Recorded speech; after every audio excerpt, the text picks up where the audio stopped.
Topic 13, Analyzing Problems, Application of Techniques, Part 2. Where is the problem occurring? To answer this question, analysts use hotspot methods to identify spatial clustering of crime and disorder events. Types of hotspots include hot dots, or locations with high problem activity levels, hot lines, street segments where problem activity is concentrated, and hot areas, or neighborhoods where problem activity is concentrated. The method of identifying hotspots that is used most often in crime analysis is the manual or eyeball method, in which the analyst studies a graduated size point map and visually locates areas of high activity. By using a standard deviation classification in a graduated color map of areas to identify hotspots, an analyst can examine more incidents together as well as examine additional information. Grid mapping improves on graduated color mapping in that it uses a grid of standard size squares for analysis, thus providing a basis for comparison of areas. To determine ellipses, crime analysts use statistical formulas that identify geographic concentrations of activity based on distances of the incidents from one another.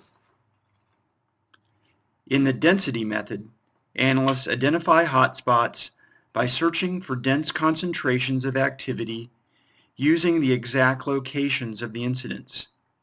Unlike graduated symbol and grid mapping, density mapping is not limited to predetermined areas and follows the course of the data. Hotspots fall into one of three categories: dispersed, clustered, or hot point. Categorizing a hotspot as one of these can help an analyst determine the nature of the problem under examination. Who are the victims, and does repeat victimization exist? There are two distinct questions to ask when examining victimization in a problem. The first is determining the characteristics and behavior of the victims, and the second is determining whether repeat victimization exists. The simplest way in which analysts search for victimization patterns is by conducting cross-tabulations of the data. Qualitative data are used to understand victim behavior that might be contributing to the problem. Repeat victimization is a recurrence of crime in the same places and/or against the same people. There are two key concepts when estimating repeat victimization.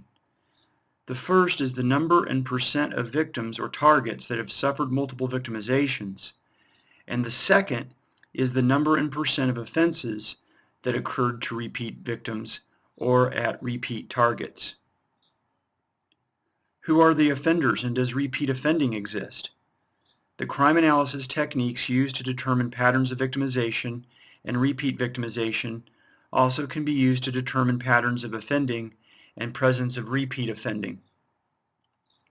Answering questions about offenders for certain types of problems can be difficult because most offenders are not caught, so police do not have offender data to analyze, and when they are caught, offenders may not be forthcoming. To try to understand who the offenders might be for problems where there is little arrest data, crime analysts can look for indications of behavioral patterns in the problem activity and deduce who the offenders might be and what their motivations are. Why is the problem occurring? This question represents the overall purpose of the analysis step of the problem-solving process.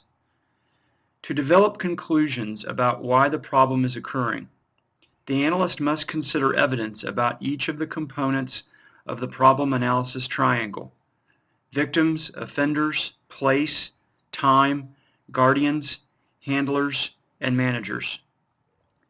The analyst also considers factors that may be facilitating the problem and may consequently block crime prevention responses from working.